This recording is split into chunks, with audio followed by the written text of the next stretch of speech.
If you missed it, and I really hope you didn't miss it because there was a ton to get from the press conference, but yesterday Eric DeCosta and Steve Bisciotti spoke to the media for the first time since firing John Harbaugh, and they gave a ton of intel, a ton of little nuggets on where they might be heading direction-wise for the Baltimore Ravens' next head coach.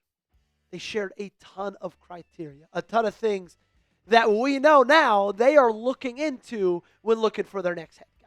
I'll tell you what that is in just a couple of seconds because Steve Bisciotti really may have spilled the beans on who he wants next. Speaking of the head coaching search, we have got it covered wall to wall and will continue to do so until we've got one in Baltimore. 7 head coach search videos since Harbaugh was fired, 12 YouTube shorts, 2 live shows, actually 3 live shows, and then also make sure to subscribe, okay? We got you covered. Anything you could need. Very exciting times in Baltimore.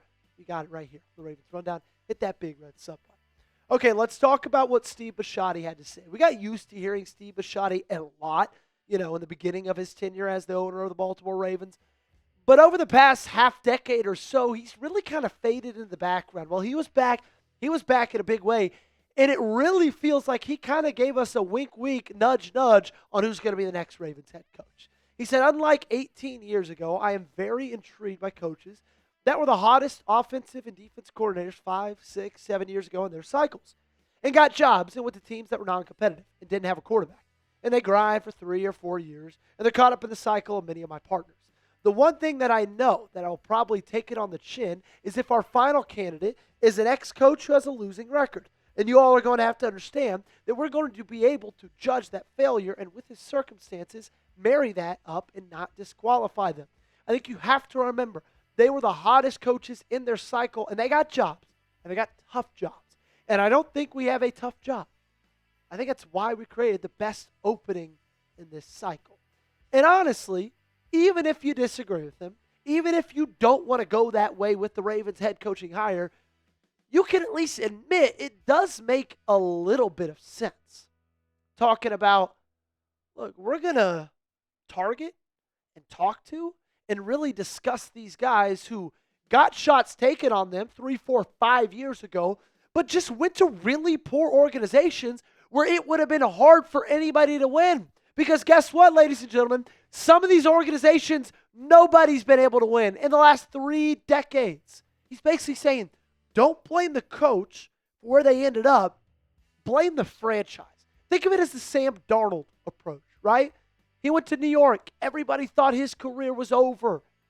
Then he goes to Minnesota. They won 14 games. And then he goes to Seattle. They won 14 games. Now, sure, that was after a stop to Carolina as well, but I think you get what I'm saying. Steve Bisciotti is possibly want to find the head coach version of Sam Darnold. If you're catching my drift. And look, in my opinion, of the guys that we've already interviewed, the guys that are on our candidate list, there are a few guys who fit this. In fact, there are 5 guys, in my mind, I believe Steve Bisciotti is talking about. Brian Flores, Robert Saleh, Kevin Stefanski, Mike McDaniel, and Kliff Kingsbury.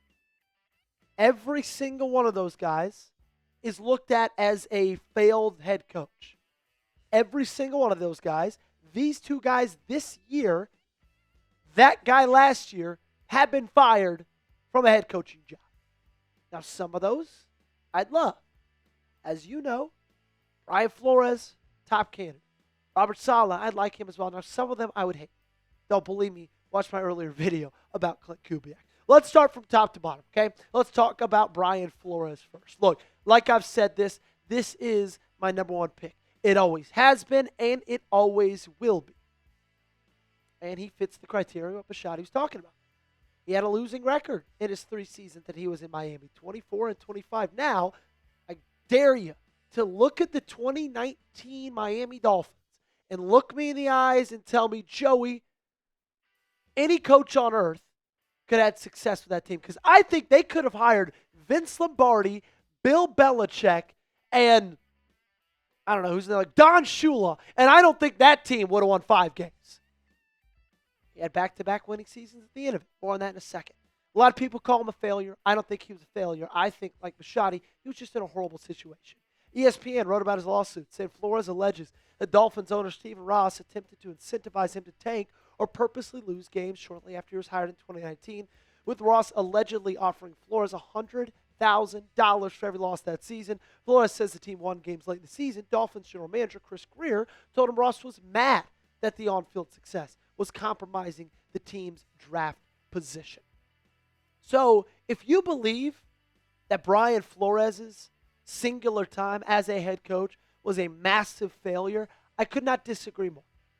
They had back-to-back winning seasons for the first time since 2003 at the end of his tenure, and he was in an organization that was literally trying to pay him $100,000 per loss.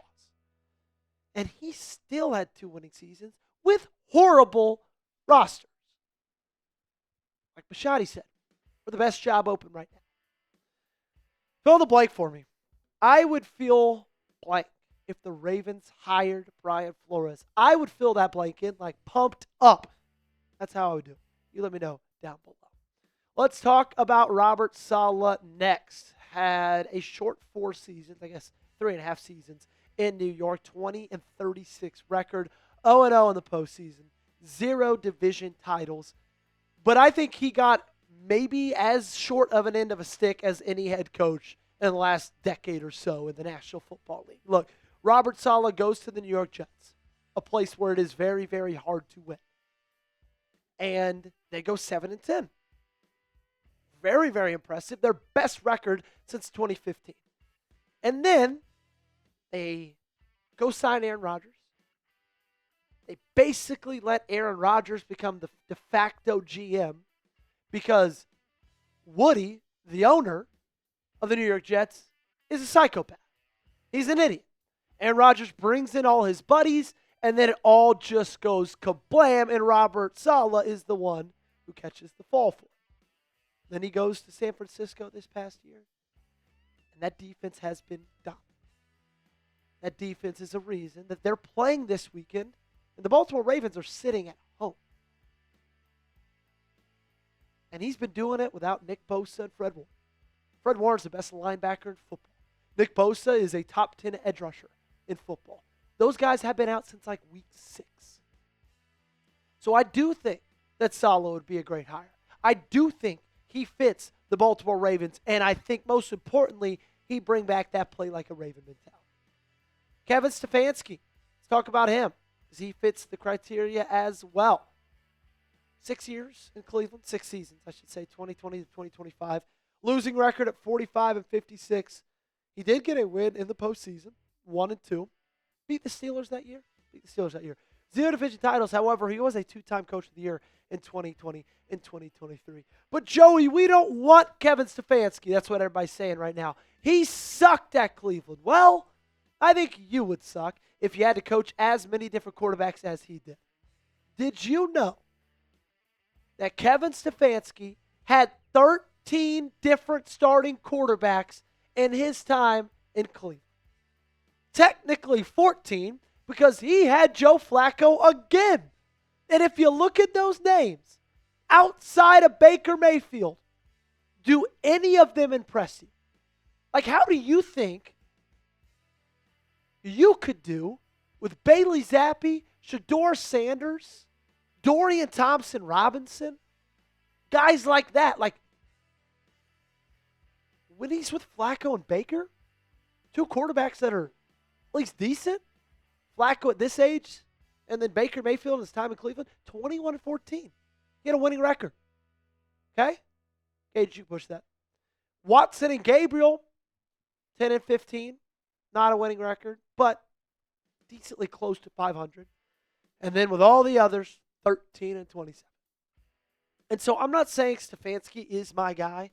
I'm not even saying Stefanski's in my top 5. But I do believe that if you give him a quarterback that has a pulse, and believe me, Lamar Jackson has more than a pulse, that he can at least do something good with it. I think he's a good culture guy. I think he'd be a pretty decent culture fit. Out of those 3, pick one to hire. BF, RS, or KS. Type those initials down below in the comment section. If I am you, I'm typing BF as many times as possible. Another thing I'm doing if I were you, I'm going to download the PrizePicks app, use our code CLNS because you get $50 in lineups when you play your first $5 lineup. Whether you are starting a new routine in the new year or making player picks for the first time, it always feels good to be right in life and on PrizePicks.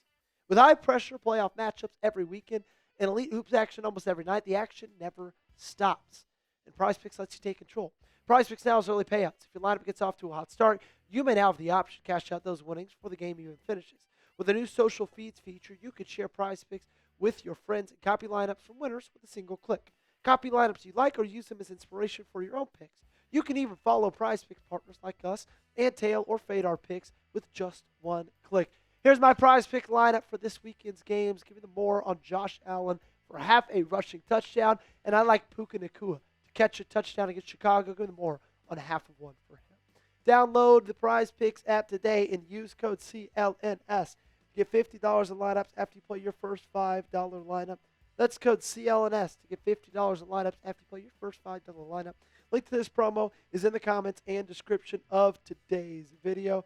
PrizePicks, it's good to be right. Mike McDaniel, let's discuss it. 2020 to 2025, that's how long he was in Miami, 35-33 record. So while he doesn't fit the tenure or the criteria of being a losing coach, he was just about 500. And when he got in the playoffs, he did a lot of losing. 0-2. My biggest concern with Mike McDaniel is what would he do to the culture of the Baltimore Ravens? Like, sure, he might make it more fun. The guys might have a better time at practice. I'm sure there'd be many more handshakes going around between the head coach and the players. But that doesn't always result in winning. We saw that in Miami. I want a guy who could come in here and he can get that play like a Raven mentality and mantra back in Baltimore because it's not there anymore. Like when you think of Mike McDaniel, do you think of these words? Passion, strength, character, courage, intensity? Do you think of the sentence while imposing one's will on opponents with a nasty, tough, and determined style of play? Because I don't. I think flashy. I think fun. I think laid back, relaxed, chill. That's not what I need. That's like the furthest thing from what I need. Now, I wouldn't mind him being an OC. In fact, I would love him being an offensive coordinator. I would hire him any day of the week. In fact, if you end up hiring Robert Saleh, McDaniel and Saleh have coached on the same staff before, I would be delighted for Saleh to be the head coach and him bringing Mike McDaniel to be the offensive coordinator. But I think Mike McDaniel's probably going to get another head coaching job. Kliff Kingsbury. What a loser. 2019 to 22. That kind of sounded like Donald Trump, didn't it? What a loser. 2019 to 2022 was his tenure in Arizona. 28, 38-1 record. 0-1 in the postseason. 0 division titles. And I would just be like Michael Scott. I mean, I'd be like, no. This would be the worst decision Baltimore could make. He's never won anything. Not in college, not in the NFL. His college record, before he got his head coaching job in Arizona from Texas Tech, his last 3 years as a Red Raider were 5-7, 6-6, and 5-7. Dude's just not a winner. Not at all. Give Bisciotti some luck, man.